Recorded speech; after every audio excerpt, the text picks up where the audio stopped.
හරි. එතකොට අපි සාකච්ඡා කරගෙන හිටියේ පුස්තකාල සූචියේ ග්‍රන්ථ නාමාවලිය. කවදාවත් ඕගොල්ලෝ ග්‍රන්ථ නාමාවලිය ඕගොල්ලෝ සඳහන් කරන ග්‍රන්ථ නාමාවලිය දාන්න එපා. මේ කොළඹ මහජන පුස්තකාලයේ ඇති පොත් පිළිබඳ ග්‍රන්ථ නාමාවලිය කියලා. එහෙම දැම්මොත් වැරදි. ඒක ඒකට ග්‍රන්ථ නාමාවලියක් වෙන්නේ නැහැ. ඒක වෙන්නේ පුස්තකාල සූචියක්. එහෙම දාන්න එපා. ඒකෙන් තෝරගත්තත් කමක් නැහැ. හැබැයි ඒ නම දාන්න යන්න එපා. ඕගොල්ලෝ දාන්න ඕගොල්ලෝ තෝරගත්තා නම් කොළඹ මහජන පුස්තකාලයේ මේ පුස්තකාල විද්‍යාව පිළිබඳ මේ ග්‍රන්ථ ඕගොල්ලෝ තෝරගත්තා නම් ඒ කොළඹ මහජන පුස්තකාල කතාවක් කියන්න එපා. කෙලින්ම දාන්න පුස්තකාල විද්‍යාව පිළිබඳ ග්‍රන්ථ නාමාවලිය. එහෙම නැත්නම් ඕගොල්ලෝ ඒකේ තියෙන නාට්‍යකරණය පිළිබඳ පොත් 100ක් තිබිලා ඒක ගත්තා නම් ඕගොල්ලෝ දාන්න මේ නාට්‍යකරණය පිළිබඳ ග්‍රන්ථ නාමාවලිය. ආයෙ කියන්න යන්න එපා කොළඹ මහජන පුස්තකාලයේ කියලා. මොකද එහෙම කිව්වොත් ඒක අවුලක් වෙනවා. නැත්නම් ඒක වැරදි අර්ථ දැක්වීම පුස්තකාල සූචියක් වෙන්නේ. අපි පිළියෙල කරන්නේ ග්‍රන්ථ නාමාවලිය. ඉතින් ඕගොල්ලන්ට මේ කොරෝනා කාලේ පුස්තකාල 3-4කට යන්න බැරි නම් එහෙකින් ගන්න. නමුත් හැබැයි ඒකේ පොත් ග්‍රන්ථ නාමාවලිය කියලා කියන්න එපා. කිව්වොත් ඒක වැරදි. ඒකයි. තර්කානුකූල ඒක වැරදි.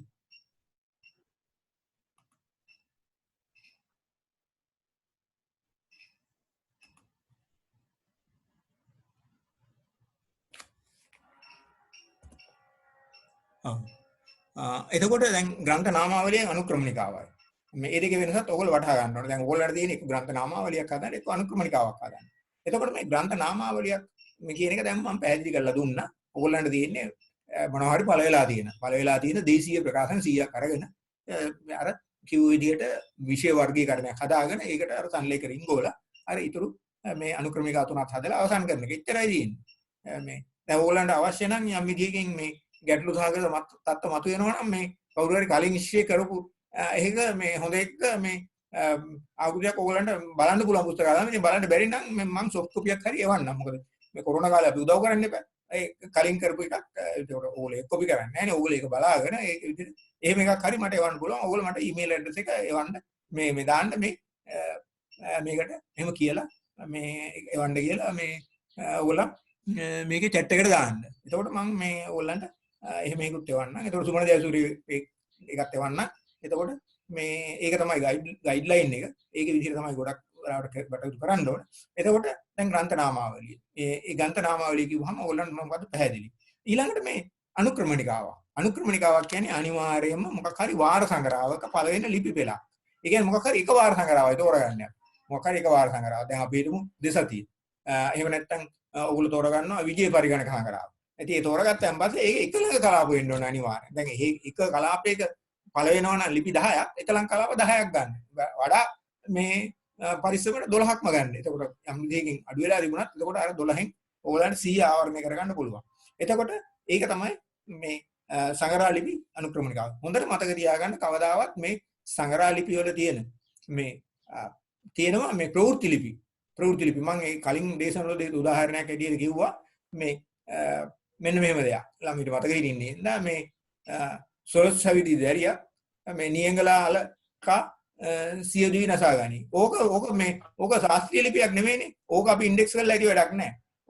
හැබැයි පත්තරයක ලිපියක් පළ වුණා නම් නියංගලා අලයේ පමණද විස ඇත්තේ කියලා. එතකොට ඒක ශාස්ත්‍රීය ලිපියක්. එතකොට ඒක සඳහන් වෙලා තියෙනවා අලවල විතරද මේ විස තියෙන්නේ මේ කොළවලක් තියෙනවද මුල් වලක් තියෙනවද එහෙම නැත්නම් අලවල වැඩි විස අනිත් සුළු විස එහෙම ඒක මේ ශාස්ත්‍රීය ලිපියක්. මොකක් හරි පරිශනාවක් කරලා හරි යම්කිසි ක්‍රමයකට සකස් කරපු යම්කිසි අපිට බුද්ධි ගෝචර වෙන දෙයක්. ඒකට හොඳට මතක තියාගන්න මේ ඕගොල්ලෝ මේ අනුක්‍රමණිකාව හදද්දී ඒකට ගන්න ඕන මොනවද මේ ශාස්ත්‍රීය ලිපි. අනිත් ඒවා ගන්න එපා. මේ ළඟදී ශිෂ්‍යෙක් ඒවලා තිබුණා මේ ඉතින් මම ඒ ශිෂ්‍යයාටම එක බාර දෙන්න ඉස්සෙල්ලා මට ඒවලා තිබුණා මේ ඊමේල් කරලා මේක හොඳද කියලා අහලා. ඉතින් මම කිව්වා ඔක්කොම සංලේඛ සංවිධානයේ ඔක්කොම හොඳට තියෙනවා. නමුත් ඔයා තෝරගෙන තියෙන්නේ ප්‍රවෘත්ති ලිපිය. මේ ක්‍රීඩා පිළිබඳ මේ පුවත්පත්වල බලවන ක්‍රීඩා ලිපි පිළිබඳ අනුක්‍රමණිකාව. හරි ඒක. ක්‍රීඩා ලිපි ගන්න පුළුවන්. හැබැයි ඒවා මේ අනිවාර්යෙන්ම මේ ඔය ප්‍රවෘත්ති ලිපි වෙන්න බෑ. දැන් ඒකේ යාගේ ලිපි වල තිබුණා මේ මොකද්ද මේ ගාලු ක්‍රිකට් සමාජයේ වැඩිබර බානුක රාජපක්ෂට. ආයෙ තිබුණා මේ මෙවර තිසර පෙරේරා ජස්නා කිංස් කණ්ඩායමට ක්‍රීඩා කරාවිද. ඉතින් ඕවා මේ අනුක්‍රමණිකා කරන්න ඕනේ ලිපි නෙමෙයි. ඒවා මොනවද? ඒවා ප්‍රවෘත්ති ලිපි. ඉතින් ඒවා අපිට බාර ගන්න බෑ. මොකද මේක වෘත්තීය ආයතනයක්. මේ වෘත්තීය දෙයක් කරලා මේ මම විශේෂම සඳහන් කරලා තියෙනවා මේ දේශනේ මේ අන්ඩර්ලයින් කළාම මේ PowerPoint එක බලන්න ඕගොල්ලන්ට එවුවාම මේ අනිවාර්යෙන් ගන්න ඕනේ ශාස්ත්‍රීය ලිපි. ඕන තරම් ශාස්ත්‍රීය ලිපි තියෙනවා. පත්තරවල තියෙනවා. හැබැයි මේ පත්තරවල තියෙන්නේ ඔයගොල්ලෝ දකිනවා අතිරේක.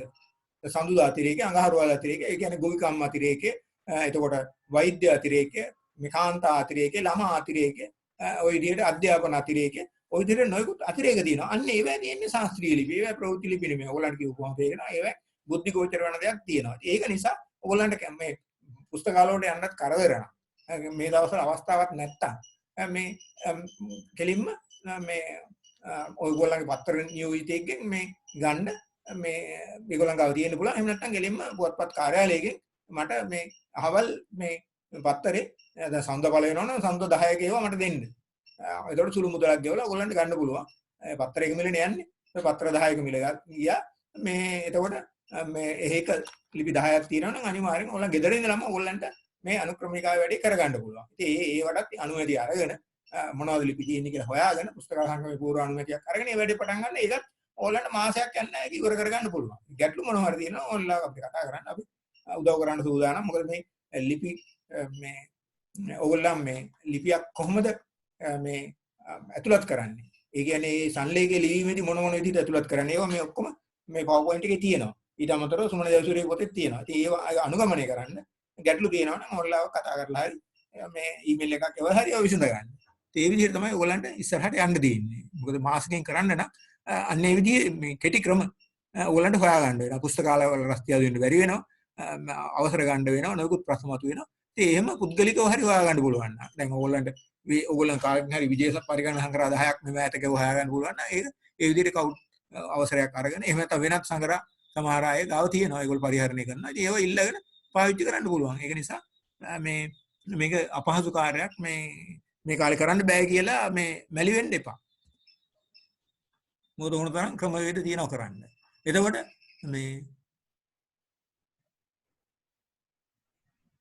මේ පොත් ගැන කියනකොට අනිවාර්යෙන් පොත් ගන්න පොත් සියල්ලම දේශීය ප්‍රකාශන වෙන්න ඕනේ. මේ ලංකාවේ කතුරෙක් පළ කරපුවා වෙන්න ඕනේ.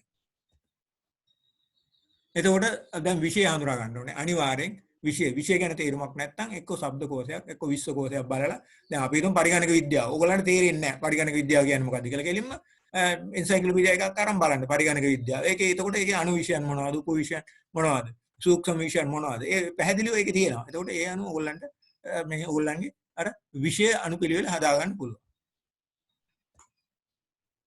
එතකොට මම මේ කියව කලින් උදාහරණය. මොකද්ද මේ ඉතිහාසය ගත්තොත් ඔය තියෙන ඉතිහාසයේ මේ යුග පිළිවෙලින්. එතකොට ලංකාවේ ඉතිහාසය ඔයගොල්ලෝ විෂය හැටියට ගත්තොත් මේක තමයි නියම අනුපිළිවෙල. මේ මහනුවර යුගයෙන් අවසාන වෙනවා රාජධානි යුගය. ඊට පස්සේ යටත් යුද සුවි. ඊට පස්සේ 48න් පසු මේ යුගයේ නැත්නම් කොළඹ යුගයේ හරි කියලා දාන්න පුළුවන්. ඔයගොල්ලන්ට කිසි ගැටලුවක් නැහැ.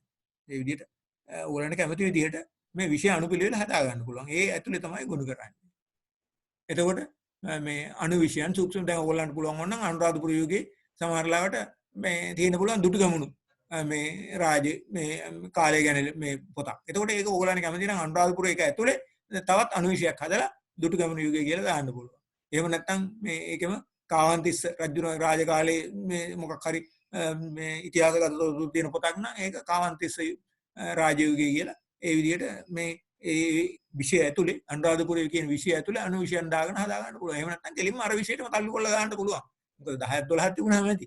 කෙලින්ම බලනවා කාවන්තිස්ස අනුරාධපුරයේ කියන්නේ එහෙන ඒකට රින්ග් ඕනවා. ඒ කාල පරිච්ඡේදය නිසා.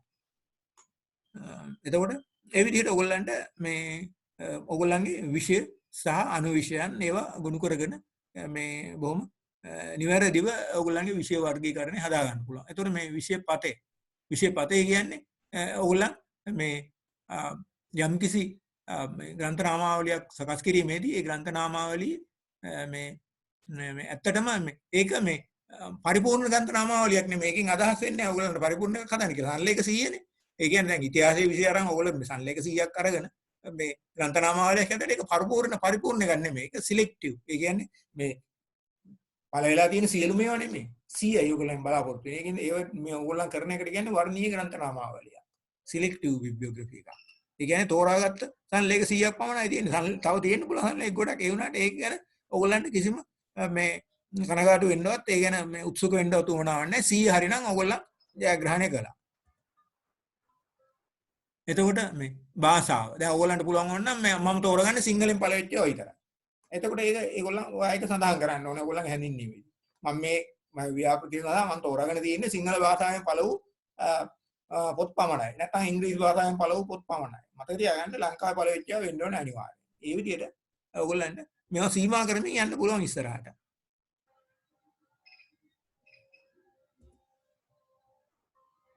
එතකොට මාතෘකාව එතකොට මේ පුළුවන් තරම් මේ ගන්න ඕනේ පුළුල් මාතෘකාවක්. දැන් මේ උදාහරණයක් ඇටියට මේ මෙතන කියලා තියෙනවා මේ සාක් රටවල ජාලකරණය. ඒක බලන්න මේ කොච්චර සීමා වෙච්ච දෙයක්ද කියලා. ජාලකරණය. ඒක නෙට්වර්කින්. කෙලින්ම නෙට්වර්කින් කියලා ගත්තොත් ඒක තවදුරටත් පුළුල්. එහෙම නැත්නම් මේ ඒකත් ඔයගොල්ලන්ට මේ පටුයි කියලා හිතෙනවා නම් නෙට්වර්කින් කියන එක ගන්න නැතුව කෙලින්ම දාන්න පුළුවන් IT. ඒ කියන්නේ මේ තොරතුරු තාක්ෂණය. ඔන්න වගේ මේ ඕගොල්ලන්ට තියෙන්නේ පුළුවන් තරම් ඕගොල්ලන්ගේ වැඩේට ගැලපෙන විදිහට අර විෂය නාමය පුළුල් කරගන්න එක. විෂය නාමය පුළුල් විෂය නාමය පටුන තරමට ලේඛන හොයාගන්න අමාරු වෙනවා. දැන් ඕගොල්ලෝ බුද්ධ ධර්මය ගන්න නැතුව ඕගොල්ලෝ මේ තෝරාගත්තොත් මේ මජ්ක්‍ධිම නිකාය නැත්තම් මේ සූත්‍ර පිටකේ කියලා ගත්තොත් සූත්‍ර පිටකෙන් ඕගොල්ලන්ට පොත් හොයාගන්න අමාරුයි. නමුත් බුද්ධ ධර්මයේ කිව්වොත් පොත් හොයාගන්න පුළුවන්. ඒකින් නම් හොඳට මතක තියාගන්න ඕගොල්ලන් ගන්න විෂය නාමය ගොඩක් පුළුල් එකක් කරගන්න. පටු ඒවා ගත්තොත් තොරතුරු හොයාගන්න ඒකට අදාළ පොත් හොයාගන්න අමාරු වෙනවා. දැන් ලංකා ඉතිහාසය කියන එකෙන් පොත් නැත්තම් ඕගොල්ලෝ ඒක පුළුල් කරගන්න ඉතිහාසය කියලා. එතකොට ඕගොල්ලන්ට ඉන්දියානු ඉතිහාසය ගන්න පුළුවන්. ඉන්දියානු ඉතිහාසය සම්බන්ධව ලංකාවේ පොත් පළලා තියෙනවානේ. ඉන්දියානු ඉතිහාසය, යුරෝපා ඉතිහාසය, ඒ වගේ ඒ පොතුත් ඕගොල්ලන්ට ගන්න පුළුවන්. ඒ විදිහට ඕගොල්ලන්ට මේ 100 හදා ගන්න පුළුවන් විදිහට පුළුල් කරගන්න. එච්චරයි තියෙන්නේ. එතකොට මේ සංලේඛ විස්තර අනිවාර්යෙන් ඕගොල්ලන් එක්ක ACR2 එක අනුගමනය කරන්න ඕනේ නැත්නම් ISO 600 දැන් ඕගොල්ලන් හුරු එක. ගොඩක් ශිෂ්‍යෝ 100%ක්ම කරන්නේ ACR2 එක. මොකද ACR2 එක ඕගොල්ලෝ පළවෙනි වසරේදී කරලා තියෙනවා. එතකොට ACR2 එකට අනුව තමයි ඕගොල්ලෝ සංලේඛ ගොනු කරන්නේ. ඒක නිසා ඕගොල්ලන්ට එච්චර මේ ගැටලු සහගත වෙන්නේ නැහැ. මොකද ඒගොල්ලෝ ඕගොල්ලන්ට හුරුයි ඒක ACR2 එක. ඉතින් ඒ ACR2 එක අනුව මේ කොහොමද සංලේඛ හදන්නේ කියලා මේ උදාහරණ දීලා තියෙනවා. මේ සුමන දේවසූරියගේ පොතේ උදාහරණ තමයි මම මේ දීලා තියෙන්නේ. එතකොට මතක තියාගන්න මේ ඕගොල්ලෝ සංලේඛ හදද්දී මේ දැන් මේ මාර්ග ප්‍රවාහනය සම්බන්ධයෙන් තමයි මේ සංලේඛය ලියලා තියෙන්නේ ශ්‍රී ලංකාවේ මාර්ග ප්‍රවාහනය. එතකොට මේ කතෘ තමයි මේ මුණසිංහ ඉන්ද්‍රාණි. දැන් හැමතිස්සෙම කතෘගේ මේ වාසකම තමයි ඉස්සරහට ගන්න. මුණසිංහ ඉන්ද්‍රාණි. ඊට පස්සේ මේ අපිට ඒක එක මේ සංලේඛ ශීර්ෂය. ඊට පස්සේ ඊළඟ ඡේදය පටන් ගන්නේ අකුරු තුනක් ඇරලා. ඒ කියන්නේ අර මුණසිංහ කියන එකේ සියන්නෙන් පස්සේ තමයි සියන්න යටින් සියන්නට පස්සේනේ අකුරු යටින් තමයි මේ දෙවෙනි ඡේදේ පටන් ගන්න. එතකොට මේ මෙතන ඇත්තට 1.5 ස්පේසිං දාන්න ඕනේ. මේ මෙතන වැටලා නැති වුණාට 1.5 ස්පේසිං දාලා මොකද ඡේද දෙකක් අතර ස්පේස් තියෙන්න බෑ. මේ පේලි දෙකක් අතර ස්පේස් වලට වඩා අර පේලි දෙකක් අතර 1 තියෙන්න ඕනේ. අරක 1.5 ස්පේසින් තියෙන්න ඕගොල්ලන් මේ සංලේඛය හදන්න. එතකොට ශ්‍රී ලංකාවේ මාර්ග ප්‍රවාහනය කියන එක තමයි ප්‍රධාන මාතෘකාව මේ පොතේ. නමුත් ඒකේ තව උපමාතෘකාවකුත් තියෙනවා. අනුරාධපුරයේ ආරම්භයේ සිට බ්‍රිතාන්‍ය යටත් යුතුකේ අවසානයේ දක්වා කියලා. එතකොට මේක තමයි මේ ග්‍රන්ථ නාමය සහ උපග්‍රන්ථ නාමය. මේ දෙකම ලියලා ඉවරණයන් පස්සේ දැන් මේ අපි මේ අර කමායක වෙනුවට තමයි මේ හැඩ ඉර දාලා තියෙන්නේ. ඊට පස්සේ මොකද්ද මේ කෝත ස්ටේට්මන්ට් එක. නැත්තම් මේ කතෘගේ විස්තරය. දැන් මෙතන එක කතෘ කෙනෙක් ඉන්නකොට නම් මේ ඉන්ද්‍රාණි මුණසිංහ කියන එක නොලියුවත් කම නැහැ. හැබැයි කතෘ දෙන්නේ හරි තුන් දෙනෙක් ඉන්න හරි ඉන්නකොට අනිවාර්යයෙන් මේක ලියන්න ඕනේ. මේක ඕන්ලයින් කැමති නම් මේ හැදින්වීමේ සටහනක් කරලා එකම කතෘ තියෙනේවේ මේ ඕතර් ස්ටේට්මන්ට් එක නැත්නම් කතෘ ප්‍රකාශනයේ අතහැරියයි කියලා දාන්න පුළුවන්. හැබැයි අනිවාර්යෙන් මේක අවසානයේදී තිතයි මේ අන්ඩර්ස්කෝර් එකයි දාන්න ඕනේ. ඒ කියන්නේ මේ වාක්‍ය වගන්තිය අවසానයි කියන එක. වගන්තිය අවසానයි කියන එක තමයි මේ එතෙන්දී අදහස් කරන්නේ. එතකොට අන්න වගන්තිය අවසාන හැබැයි ඡේදය අවසාන නැහැ. ඡේදය අවසාන වෙන්නේ මේ ප්‍රකාශනයේ ප්‍රකාශ ස්ථානයේ ප්‍රකාශක වර්ෂේ. ඔය ටික ඔය කරුණු තුන ඇතුළත් වුණාන් පස්සේ ඒ ඡේදය අවසానයි. එතකොට කොළඹ කියන ස්ථානයෙන් පස්සේ අනිවාර්යෙන් දෙතිත. ඊළඟට මේ ඉන්නේ ප්‍රකාශක. මෙතන ප්‍රකාශක කතෘමයි. ඒ කතෘ ප්‍රකාශන කියලා තියෙනවනේ. ඉතින් ආයෙ ඉන්ද්‍රාණි මුණසිංහ කියලා ලියන්න ඕනේ. කතෘ කියලා ලියවනම් හරි. මෙතන පොඩ්ඩක් අහු ගියාම හැවෙලා. එතකොට අන්න ඒ විදිහට මේ තමයි මේ සංලේඛයේ පළවෙනි ඡේදය ලියන්නේ. දැන් ඕගොල්ලෝ හෙඩින් එක ලියුවා පළවෙනි ඡේදය ලියුවා ඊට පස්සේ දැන් ඕගොල්ලන්ට තියෙන්නේ මේ දැන් මේ ප්‍රායෝගිකව හවස්වරු කියනවා ඕගොල්ලන්ට මතක තියාගන්න එතකොට කොහොමද මේක අනුගමනය කරන්නේ කියලා.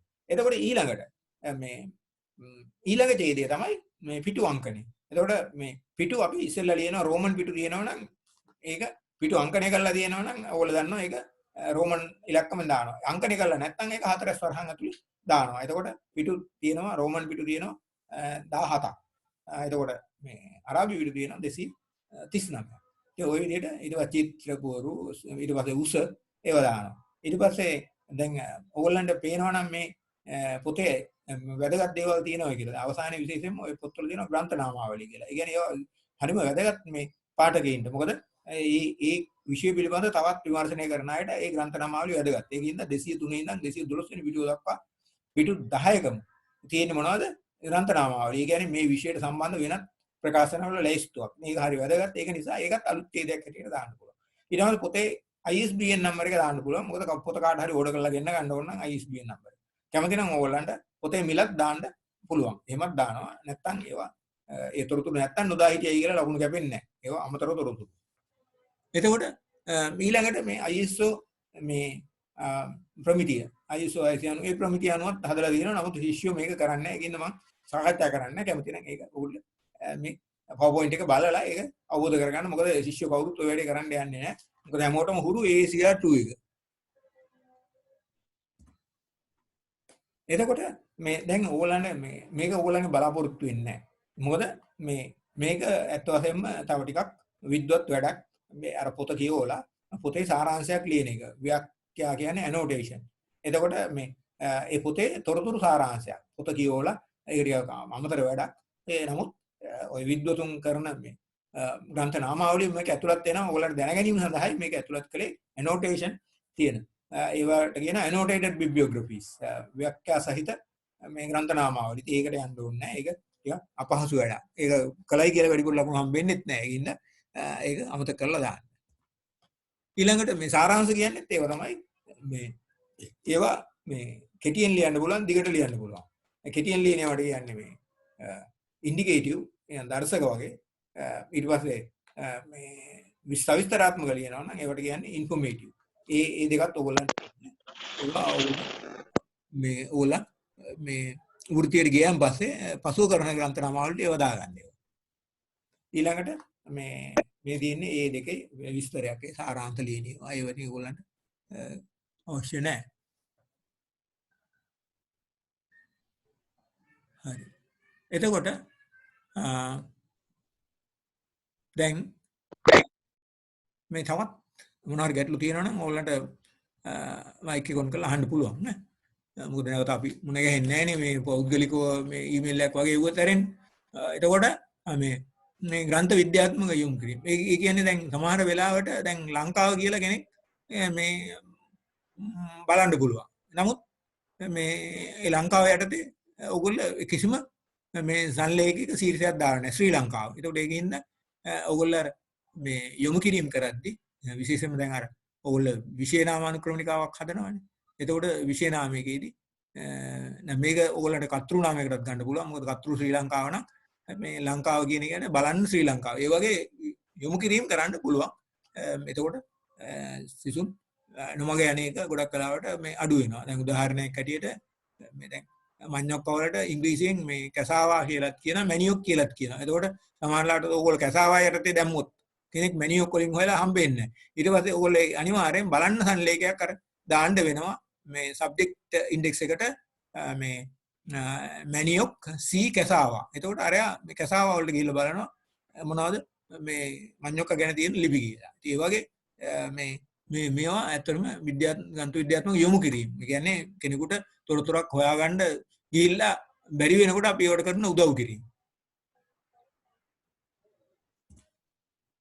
එතකොට ඒ වගේ මේ දැන් අනිවාර්යයෙන්ම අපි මේ සංලේඛ වලට අර අපි ප්‍රධාන ග්‍රන්ථ නාමාවලිය හැදුවයන් පස්සේ මේ කෙනෙක් කතෘ විතරක් දැනගෙන යම්කිසි පොතක් හොයන්න යනවා.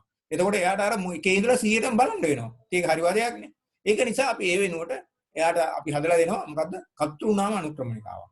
එතකොට අපි කතෘ පෙරේරා නම් එයා මේ පෙරේරා RC නම් එයා එතකොට මේ අර මේ විශේෂ නාම මේ අර කර්තෘ නාම අනුක්‍රමණිකාවේ මොළේ ඉඳලා අකට අකාරාදීව බලාගෙන යනවා. එතකොට පෑන්නෙන් හම්බ වෙනවා පෙරේරා RC. එතකොට එයා ඒක සංලේඛ අංකය එතන සටහන් වෙලා තියෙනවා. පිටු අංකය සටහන් වෙලා තියෙනවා. එතකොට මේ සංලේඛ අංකය සහ පිටු අංකය දැනගෙන එයා අර මුල් ග්‍රන්ථ නාමාවලියට ගිහිල්ලා අර එයාට අදාළ සංලේඛය එයා හොයා ගන්නවා. එහෙම පොතක් තියෙනවා කියලා දැන ගන්නවා.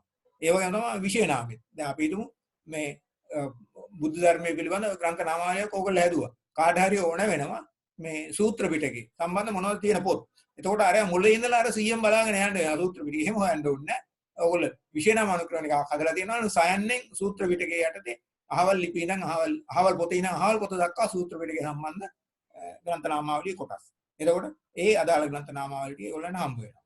එතකොට මේ ඒ ග්‍රන්ථ ටික ඒගොල්ලන්ට එකවර හොයාගන්න පුළුවන් වෙනවා. ඉතින් ඒකයි මේ අනුක්‍රමණිකා හදන එකේ මේ ප්‍රයෝජනය. නැත්නම් සූචිය වල කියන්නේ සූචි හදන එකේ ප්‍රයෝජන. ඒ කියන්නේ කර්තෘ සූචිය, ග්‍රන්ථ නාම සූචිය, විශේෂ නාම සූචිය.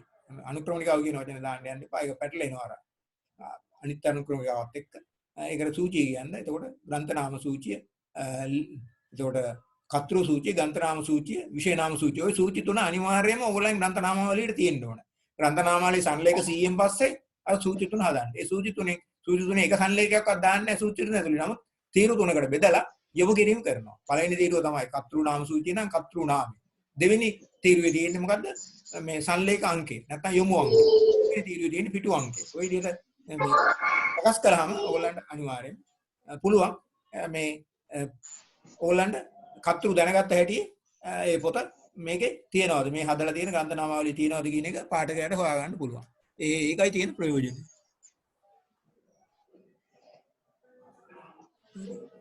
එතකොට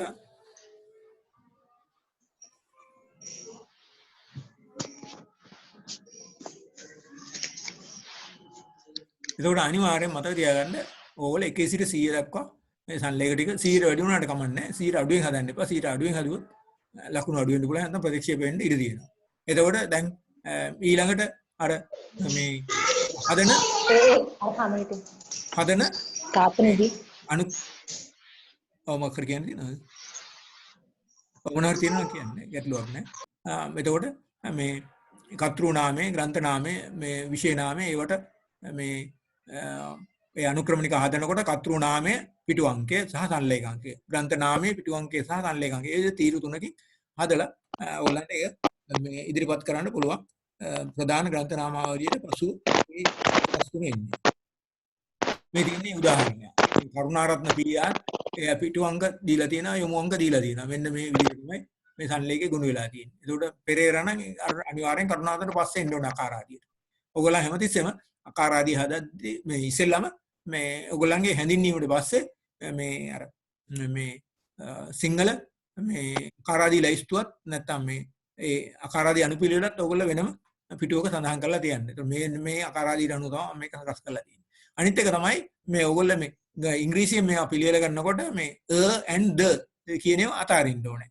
ඒවා අතහැරලා තමයි ඔයගොල්ලෝ මේ ආකාරාදී හදන්න ඕනේ. පෙන් කිව්වොත් ඒ අකුරට දාන්නේ p අකුරටයි දාන්නේ. and elephant කිව්වොත් මේ ඒ අකුරට an ඒකට දාන්නේ e අකුරට තමයි ගොනු වෙන්න ඕනේ. හරිද? ඒ විදිහට මේ the honest man කිව්වොත් h අකුරට එන්න ඕනේ. මේ t අකුරට නෙමෙයි. ඒ විදිහට මේ ඒවා අතහැරලා ගන්න ඕනේ. ඉංග්‍රීසියෙන් හදනවා නම් ඒ ගැටලුව මතුවෙනවා. එතකොට මේ හොඳට මතක තියාගන්න මේ කවදාවත් පොත්වල ලියන්න යන්න එපා. මේ ඕගොල්ලන් මේ ග්‍රන්ථ නාමාවලියක් හදනවා නම් පොත්වල ලියන්න යන්න එපා සංලේඛ. සංලේඛ 3-5 කාඩ්වල ලියන්න. ඒක මොකද ඒක ප්‍රයෝජනයක් තියෙනවා. අපිට අර අනුපිළිවෙල හදාගන්න දැන් මොකද අපි ප්‍රධාන මේ ග්‍රන්ථ නාමාවලියට අමතරව තව 3ක් හදනවානේ. මේවට අපි අනුපිළිවෙල හදාගන්න අර කාඩ් එහාට මෙහාට කරලා අපිට පුළුවන් මේ අපිට ඕන විදිහට ගුණ හදාගන්න. එතකොට දැන් පළවෙනි එක අර විෂය ගුණ. එතකොට එක විෂයයටද ඇතුලේ කොහොමද ගුණ වෙන්නේ කියලා ඕගොල්ලෝ දන්නවා ආකාරාදී පිළිවෙලට. එතකොට විෂය අනුපිළිවෙල, තර්ක අනුකූල අනුපිළිවෙල හදාගෙන අර කාඩ් අර රින්ගගෙන ඊට පස්සේ මුලින්ම අර ග්‍රන්ථ නාමාවලියට සංලේඛේ C හැදුවයින් පස්සේ අනිවාර්යෙන් අර හැම මේ කාඩ් එකේම පැත්තක ලියා ගන්න මේ ඒකේ අංකේ. දැන් පළවෙනි සංලේඛේ 1, දෙවෙනි සංලේඛේ 2. ඒ කාඩ් එකේ ලියලා තියන්න. මොකද ඒක වෙනස් වෙන්නේ නැහැ. ඒක ඕගොල්ලන්ගේ ක්‍රියාපෘති අවසන් වෙනකම් මේ අංකේ ස්ථිරයි. ඒක නිසා එහෙම අර කාඩ් එකේ ලියලා තියන්න. එතකොට එක කාඩ් එකක එක සංලේඛයයි තියෙන්න ඕනේ. නැත්නම් එක පොතක විස්තරي විතරයි තියෙන්න ඕනේ. ඒ විදිහට කාඩ් 100ක් හදලා තියාගන්න. ඔයගොල්ලන්ට මේ A4 කොලයක් හතරට කඩලා නිකන් මේ සාමාන්‍ය මේව හදා ගන්න පුළුවන් මර ඝනකම කාඩ් ඕනේ නැහැ. ඒ විදිහට හදලා මේ තමයි වැඩි පටන් ගන්න ඕනේ. සංලේඛ හැමතිස්සෙම ලියන්න ඕනේ පොත්වල නෙමෙයි මේ කාඩ් වල. තුන බා කාඩ් වල. අපි සාමාන්‍යයෙන් පුස්තකාලේ ඔය තියෙන මේ මුද්‍රිත සූචි හරි ඔයගොල්ලෝ ටයිප් කරලා දාන මේ කැටලොග් එකේ හරි තියෙන තුන බා කාඩ්නේ. ඒ විදිහට දාලා තියන්න. මේ තමයි ඒ විදිහට තමයි වැඩි පටන් ගන්න. එතකොට මේ ඒ වගේම තමයි මේ දැන් එකම විෂයෙන් කෘතීන් පහක් තියෙනවා නම් 1 2 3 4 5 ගියා. ඊට පස්සේ 6 වෙනි එක ඊළඟ විෂයට. එතකොට 6 ඉඳන් 15ට මේක පැහැදිලි කළානේ. ඒ විදිහට තමයි යන්නේ 100 දක්වා. එකේ ඉඳලා 100 දක්වා අංක වෙන්නේ. ආය අලුතෙන් 1 2 වැටෙන්නේ නැහැ. විෂය වෙනස් වුණයි කියලා අංකය අලුතෙන් එකෙන් පටන් ගන්න නැහැ. ඒක අඳුර මතක තියාගන්න. ඒතකොට ඒ විදිහට තමයි මම මේකත් පැහැදිලි කළානේ අර රාජධානි තියෙනකොට ඒකම රාජධානියට රජුරෝ වෙනස් නම් ඒක අනු විෂයක් හැටියට ගන්න පුළුවන්. එහෙම නැත්නම් අර විෂයටම තල්ලු කරලා දාන්න පුළුවන්. ඒක කිසිම ගැටලුවක් නැහැ. ඔයගොල්ලන්ට හිතෙනවා නම් මේක ප්‍රධාන විෂයට දාන්න ඕනේ කියලා ඒත් ඒක ගැටලුවක් නැහැ. මේ තියෙන්නේ උදාහරණයක්. දැන් සිංහල රාජධානි වල පෙර යුගයේ 1 අනුරාධපුර රාජධානි යුගයේ 2. එතකොට දෙක යටතේ තව එකක් තියෙනවා. ඒක 2.1 කියලා දාන්න පුළුවන්. මේක 2.0 කියලා දැම්මම නම් ඒක යටතේ තියෙන අනුරාධපුර රාජ්‍ය පාලනය කියන එක 2.1 කියලා දා ගන්න පුළුවන්. මේ අංක දාන්නේ අපේ පහසුවට. මේ අංක දාගත්තාම එතකොට විෂය 15ක් තියෙනවා නම් මේ 1 2 3 4 ඉඳලා මේ 15ක්. එතකොට ඒ අනුපිළිවෙලට තමයි අපි මේ ප්‍රධාන මේ ග්‍රන්ථ නාමාවලිය හදන්නේ.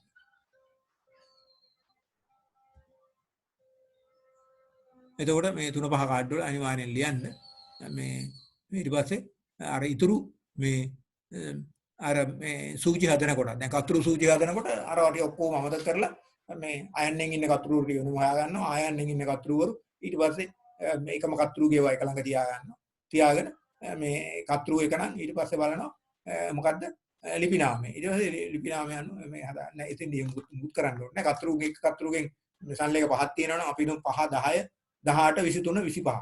එතකොට කතුරුගේ නම ලිව්වා. ඊට පස්සේ සංලේඛ අංක කියන එකට 5 10 8 5 10 18 25 කියලා ලියනවා. එතකොට අපි පැහැදිලි එකම කතුරුගේ සංලේඛ හතරක් තිබුණායි කියලා. එතකොට අර හතරම කෙනෙකුට හොයාගන්න පුළුවන් එකවර බලලා. එතකොට පොත්වල ලියන්නේ නැතුව කාඩ් වල ලියීම වටිනාකම මේකයි. ඊළඟට ඕගොල්ලන්ට මේ ඕන්නම් මේ ග්‍රන්ථ නාම මේ සූචිය ග්‍රන්ථ නාම සූචිය හදන්න ඕන නම් අර කාඩ් ටික ඔක්කොම නැවතත් විසිරවලා ඒ ග්‍රන්ථ නාමය අර දැන් බලන්නේ කතුරු කවුද බලන්නෙත් නැහැ විෂය මොකද්ද කියලා බලන්නෙත් නැහැ මේ ග්‍රන්ථ නාමය අනුව අර 100 ආකාරයකට හදා ගන්න. හදාගත්තන් පස්සේ ඊට පස්සේ මොහොම ලස්සනට අර 100 සහ අදාළ තොරතුරු ටික ටයිප් කරගන්න පුළුවන් බලලා. කොපි කරන්න පුළුවන් ගොඩක් වෙලාවට කොහොම හරි ඕගොල්ලන්ට වැඩේ පහසු වෙනවා. අර විදිහට කාඩ් වල සටහන් කරලා තිබ්බහම. එතකොට මෙන්න මේවා ඇමුණු අනිවාර්යෙන් ග්‍රන්ථ නාම පිටුවක් තියෙන්න ඕනේ. මේ කියන්නේ මුලින්ම ව්‍යාපෘතියේ මුලින්ම තියෙන්න ඕනේ ග්‍රන්ථ නාම පිටුව. ඒකේ ග්‍රන්ථ නාම පිටුවේ මොනවද ඇතුළත් වෙන්නේ? ඔයාගේ ව්‍යාපෘතියේ නම. මේ අහවල් මේ පුස්තකාල සංගමේ අහවල් පාඨමාලාවේ මේ දැන් කියන්නේ 6 ඩිප්ලෝමායේ ඒකේ පළවෙනි අධීරයේ අවශ්‍යතාවයක් වුණේ සකස් කරලාද ග්‍රන්ථ නාමාවලිය. ඒක සඳහන් වෙන්න ඕනේ. එතකොට මේ මොකද්ද මේකේ නම කියලා සඳහන් වෙන්න ඕනේ. ඕගොල්ලන් තෝරාගත්ත ග්‍රන්ථ නාමාවලිය. හරි. ඒ ප්‍රකාශනයේ නම. ඊට පස්සේ මේ කාලේ සඳහන් වෙන්න ඕනේ. ඊට පස්සේ මේ ඕගොල්ලන්ගේ මේ නම එතකොට මේ මොනවා හරි ශිෂ්‍යාංකය ඒවා තියෙනවා නම් මේ සඳහන් කරලා තියෙන ඔබගේ නම ශිෂ්‍යාංකය ඒ තොරතුරු සියල්ල ඇතුළත් වෙන්න ඕනේ. ඕගොල්ලන්ගේ මේ ප්‍රධාන ඇමුණුම් වලට. මේක ඕගොල්ලන් ටෙක්ස්ට් එකට ඉස්සෙල්ලා ටෙක්ස්ට් කියලා කියන්නේ පෙළ කියලා කියනවා. මේ ඕගොල්ලන් ග්‍රන්ථ නාමාවලිය පටන් ගන්න ඉස්සෙල්ලා මේ ග්‍රන්ථ නාම පිටුව මුලින්ම සඳහන් තියෙන්න ඕන. ඒවා රෝමන් ඉලක්කම් වලින් තමයි ලකුණු කරන්නේ. එතකොට මේ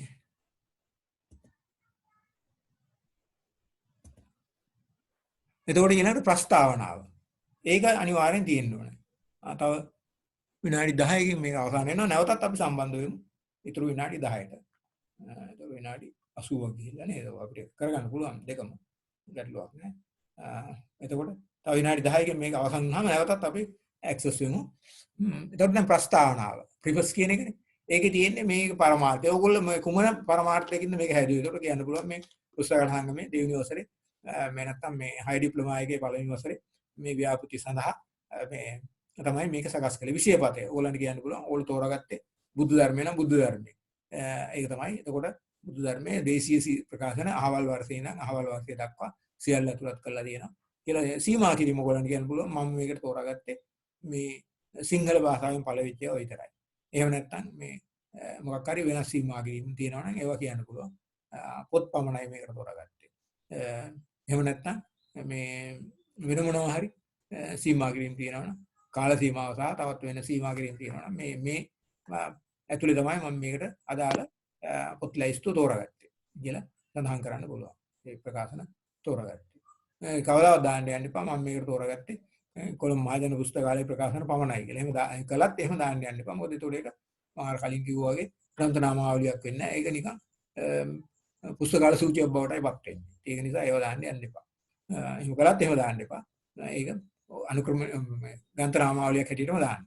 එතකොට මේ තුන්වෙනි එක පටුන. අනිවාර්යයෙන් මේ පටුනක් තියෙන්න ඕනේ. පටුනේ සියලුම දැන් ඔයාගේ ව්‍යාපෘතියේ සියලුම අංග ලයිස්තුගත කරලා ඒ ලයිස්තු කට අදාළ පිටු අංක ඇතුළත් කරලා තීරු දෙකකින් එක සකස් කරන්න. ඊළඟට අනිවාර්යෙන් තියෙන අධීක්ෂකගේ වාර්තාවක්. අධීක්ෂක. ඒ කියන්නේ දැන් ඕගොල්ලෝ මේ ව්‍යාපෘතියට කවුරු හරි ඉන්න ඕනේ අධීක්ෂකෙක්. ඒ කියන්නේ මේ සුපර්වයිසර් කෙනෙක්. ඒ සුපර්වයිසර්ගේ පූර්ණ අධීක්ෂණය යටතේ මේක මේ කරයි කියලා එයා අස්සම් කරපු මේ පොඩි සටහනක් තියෙන්න ඕනේ. ඒක තමයි මේ මුලින්ම ඇතුළත් කළ යුතු දේවල්. එතකොට මේ ඔයගොල්ලන්ට කියන්න පුළුවන් මම මේක ඇතුළත් කළේ මෙන්න මේ ක්‍රමයට ACR2 අනුව ඇතුළත් කළේ. මම මේකට මේ විෂය ආකාරාදියක් හැදුවා. නෑ විෂය මේ අනුපිළිවෙලක් ආකාරාදියක් නේ විෂය අනුපිළිවෙලක් හැදුවා තර්කානුකූල අනුපිළිවෙලක්. ඒ අනුපිළිවෙලට මම ඇතුළත් කළේ මෙන්න මේවයි. එතකොට ඕගොල්ලන්ට ආදර්ශ සංලේඛයක් දාන්න පුළුවන්. ඒ කියන්නේ ඒ එක සංලේඛයක් අරගෙන ඒක ඊතල ගහන්න පුළුවන්.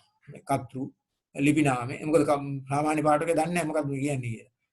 මේ ඊට පස්සේ ප්‍රකාශිත ස්ථානයේ ප්‍රකාශක දිනය පිටු අංකනේ ඒ හැම දෙයකම ඊතලක ගහ ISBN අංකේ පොතේ මිල ඕවා ඇතුළත් කර මේ එක සංලේඛයක් උපුටා අරගෙන ඒක 3-5 කාඩ් එකක වගේ නිකන් ඉරියඳලා පෙන්නලා 3-5 ප්‍රමාණයෙන් ඉරියඳලා පෙන්නලා කොටුවක් ඇඳලා ඒ කොටුව ඇතුලේ ওই ටික දාලා ඊතල ගහලා පැහැදිලි කරන්න පුළුවන් මෙන්න මේ විදිහටයි මම මේක සංවිධානය කරලා තියෙන්නේ මේ සංලේඛ කියලා. ඒතකොට තවත් පැහැදිලි පාඨකයින්ට ඊළඟට වර්ගීකරණ ක්‍රමය. ඕගොල්ලෝ මොකක් හරි වර්ගීකරණ ක්‍රමයක් හැදුවා නම් ඒක. ඒ කියන්නේ මේ ඔයගොල්ලන්ගේ ස්වයං උත්සාහයක් හැටියට නේ ඔයගොල්ලෝ සඳහන් කරන්නේ. මම හදාගත්ත වර්ගීකරණ. ඒක ඕගොල්ලන්ට දාන්න පුළුවන්. කිසිම ගැටලුවක් නැහැ. ඒක ඒ විදිහට ඇතුළත් කරන්න පුළුවන්. ඊළඟට මේ ඕගොල්ලෝ මේ මොනවා හරි මේ භාවිත කළ සංග්‍රහව ලේඛන ලයිස්තු අදාළ වන්නේ ග්‍රන්ථ නාමාවලියක අනුක්‍රමණිකාව පිළියෙල කිරීමේ තමයි මොනවද ගත සංග්‍රහ කියන එක සඳහන් කරන්න ඕනේ. සංක්ෂිප්ත පදවල මේ සංක්ෂිප්ත පදවල කියන්නේ මේ තියෙනවා මේ සම්මත කෙටි යෙදුම්. සම්මත කෙටි යෙදුම්. ඒ සම්මත කෙටි යෙදුම් මේ සුමංජල සූරියගේ මේ ගයිඩ් බුක් එකේ 17 වෙනි පිටුවේ සඳහන් වෙලා තියෙනවා. ඒවා අපි අනිවාර්යෙන් ඒ විදිහට අනුගමනය කරනවා. දැන් උදාහරණයක් ඇටියට ඕගොල්ලන්ට මේ ඔය මේ සංග්‍රහ මේවා කරද්දී ඕගොල්ලන්ට මේ වෙලුම කියන වචනේ පාවිච්චි කරන්න බෑ. ඒක සම්මත වචනයක් නෙමෙයි වෙලුම නෙමෙයි කාණ්ඩය. ඒකෝට ඒකේ කෙටි යෙදුම තමයි කා. ඒ සුමංජල සූරියගේ පොතේ ඒවා තියෙනවා. ඒකෝට ඒවා බලලා ඒ අදාළ මේ සංක්ෂිප්ත මේ පද දාන්න ඕනේ. ඒකට මේ ඒ විදිහට තමයි මේ ගොඩක් කලාවට මේවා මේ ඇතුළත් කරන්න ඕනේ.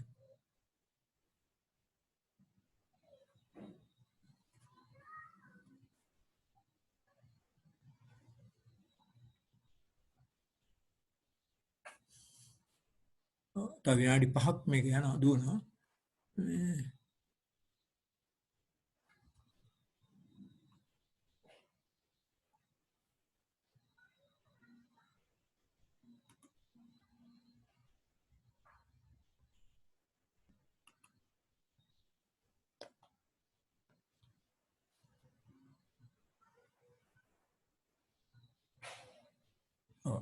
එතකොට අපි යමු එහෙනම් අනිත් ස්ලයිඩ්ස් වලට. ඊළඟට මොනවා හරි දැන් ඕගොල්ලෝ මේ දේශීය ප්‍රකාශක ගත්තා නම් ඕගොල්ලන්ට කැමති නම් පුළුවන් මේ දේශීය ප්‍රකාශකයන්ගේ ලයිස්තුවක්. දැන් අපි හිතමු ගුණතේන. එතකොට මේ ලේක් හවුස්. එතකොට මේ සරසවි ප්‍රකාශකයෝ මේ ඒකට ගොඩගේ ඒ වගේ ඒගොල්ලන්ගේ මේ ලිපින සහ මේ සංයෝජනය කරන්න පුළුවන් ඒ ලයිස්ට්ුව මොකද කාට හරි පොතක් මිලදී ගන්න ඕන නම් අපිට උදව්වක් හැටියට ඒකත් දාන්න පුළුවන්. එතකොට මේ ඊළඟට මේ ග්‍රන්ථ නාමාවලියේ මේ නිමාව දැන් මේක ඔක්කොම ඉවර කළාන් පස්සේ ඕගොල්ලන්ට මේ මේක මේ ඇත්තටම ලොකු මුදලක් වැය කරලා මේ බයින් කරන්න යන්න අවශ්‍ය නැහැ. මේ පහසුවෙන් කරගන්න පුළුවන් නම් කළත් කමන්නේ. මේ ස්පයිරල් බයින්ඩින් එක හොඳටම ඇති. ස්පයිරල් බයින්ඩින් එක මොකද මේක සාමාන්‍යයෙන් පිටු 75ක් 100කට අඩුයි කොහොමත් එන්නේ. සංලේඛ 100නේ. ඉතින් මේ 100කට අඩු ප්‍රමාණයක් එන්නේ. ඒකට මේ ඒක ස්පයිරල් බයින්ඩින් කරලා දුන්නාම හොඳටම ප්‍රමාණවත්. හැබැයි මේ අනිවාර්යෙන් මේ යතුරු ලියන්නේ ටයිප් කරන්න ඕන.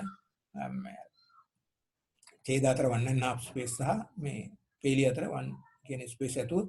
එතකොට අර right hand margin left hand margin එතකොට top margin මේ bottom margin ඒවා ඒ top bottom ඒවා ඔක්කොම මේ යම්කිසි සම්මත විදියට අරගෙන මේ තමයි A4 කොලේ තමයි මේක මේ ටයිප් කරන්න ඕනේ. නැත්තම් යතුරු ලියන්නේ කරලා මේ print out ගන්න ඕනේ A4 size එකේ තමයි ඉදිරිපත් කරන්න ඕනේ.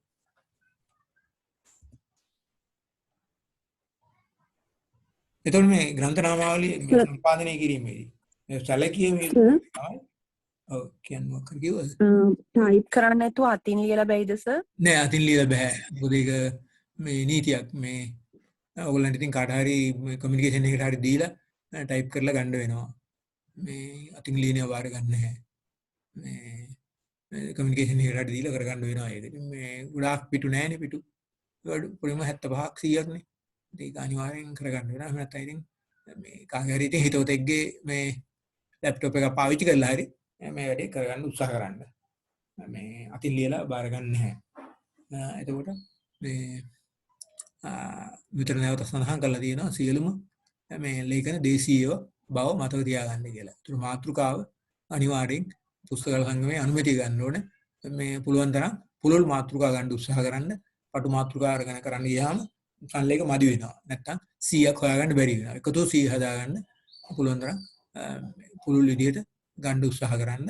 මේ එකම පුස්තකාලයකින් ගන්න පුළුවන් නම් වඩා හොඳයි. නැති වුණොත් පුස්තකාල දෙක තුනකින් හරි හොයාගෙන වැඩේ කරන්න. හැබැයි මේ අහවල් පුස්තකාලයෙන් ගත්තේවා කියලා දාන්න යන්න එපා හෙඩින් එකට. අහවල්ලා උදව් කළා කියලා දැම්මට කමන්නේ නැහැ. මේ හෙඩින් එකට දාන්න එපා මේ අහවල් පුස්තකාලයේ පොත් පිළිබඳ ග්‍රන්ථ නාමාවලිය කියලා. එතකොට මේ ඔව් අනිවාර්යෙන් ඔයගොල්ලන්ට මේ විෂය නාම හදාගන්න බැරි නම් විෂය පිළිබඳ විශේෂඥයෙක්ගෙන් දැන් ඔයගොල්ලෝ පරිගණක විද්‍යාව ගත්තා කියන්නේ ඔයගොල්ලන්ට මූලික දැනුමක් නැත්නම් මේ පරිගණක ශාස්ත්‍රිකයන් හරි අහන්න මොනවද තියෙන මූල විෂයන් පොසිෂන් මොනවද එහෙම නැත්නම් ටෙක්ස්ට් බුක් එකක් අරන් බලන්න පරිගණක විද්‍යාව පිළිබඳ ටෙක්ස්ට් බුක් එකක් අරගත්තාම ඒකේ ඇති ලස්සනට පරිච්ඡේද වෙන් කරලා ඒ පරිච්ඡේද වෙන් කරන්නේ විෂයන්ට අනුව තමයි කවදාවත් ඒගොල්ලෝ අකාරාදී වලට පරිච්ඡේද වෙන් කරලා නැහැ ඒක නිසා ඔයගොල්ලන්ට ඒක උදව්වට ගන්න පුළුවන් ඉතිහාසය ගත්තත් එහෙම ඉතිහාස පොතක් ගත්තාම ඒකෙත් පරිච්ඡේද වෙන් කරලා තියෙන්නේ අකාරාදීට නෙමෙයි යම් තර්කානුකූල අනුපිළිවෙලකට ඒ අනුපිළිවෙල තේරුම් ගන්න උත්සාහ කරන්න එතකොට ඔයගොල්ලන්ට ඉබේම මේ වර්ගීකරණ ක්‍රමයක් හැදිලා තියෙයි විනාඩියක් තියෙනවා මේක. ඔව්. ද්විත්වකරණය වළක්ව ගන්න කියන්නේ ඒ කියන්නේ මේ කවුරුත් කරපු එකක් නැවත කරන්න යන්න බෑ. නමුත් පුස්තකාල සංගමේ පොඩි අවසරයක් දීලා තියෙනවා ඒකට. මේ කලින් කවුරු හරි කළා වුණත් ඒක ඒගොල්ලෝ සලකන්නේ නැහැ. ඒක නිසා ඒ තරම් ගැඹුරින් සලකන්නේ නැහැ. මොකද ඕගොල්ලෝ කොපි කරන්නේ නැති වෙයි කියන බලාපොරොත්තු කෙනෙක් පරණ එකක එහෙම කොපි කරලා දාන්න පුළුවන්. එහෙම කරක් වෙන්නේ නැහැ. ශිෂ්‍යයට අවස්ථාව දෙන්න දැන් ඒක පොඩි මේ සහනයක් දීලා තියෙනවා ඒවට. ඒක නිසා ඒවා මේ අධ්‍යාපන නිලධාරීතුමිය සංගය සාකච්ඡා කළා මේ ඔයගොල්ලෝ පහසු මාතෘකාවක් අරගෙන මොකද එතුමියටත් වුණා කොහොම හරි මේ ශිෂ්‍යෝ මේකෙන් මේ හොඳ ප්‍රතිඵල ගන්න ඉක්මනට මොකද මේක අනිවාර්යෙන් ඔයගොල්ලන්ට මේ විශිෂ්ට සාමර්ථ්‍යයක් ගන්න පුළුවන් මේ ව්‍යාපෘතිය අමාරු නෑ අහගන්න පුළුවන් නේ දැන් විභාගෙට උත්තර ලියද්දි කායෙන්වත් අහගන්න ලියන්න බෑනේ අමු හිතලා ලියන්න බෑ මේක අහගන්න පුළුවන් ඕන කෙනෙක්ගෙන් අපෙන් අහන්න අපි කියලා දෙන්න කරන විදිය ඔයාලා එතකොට මේක විශේෂ සාමර්ථ්‍යයක් ගන්න පුළුවන් එකක්. ඒක නිසා මේ එකම දේ තමන් මේ පොඩ්ඩක් කැප වෙලා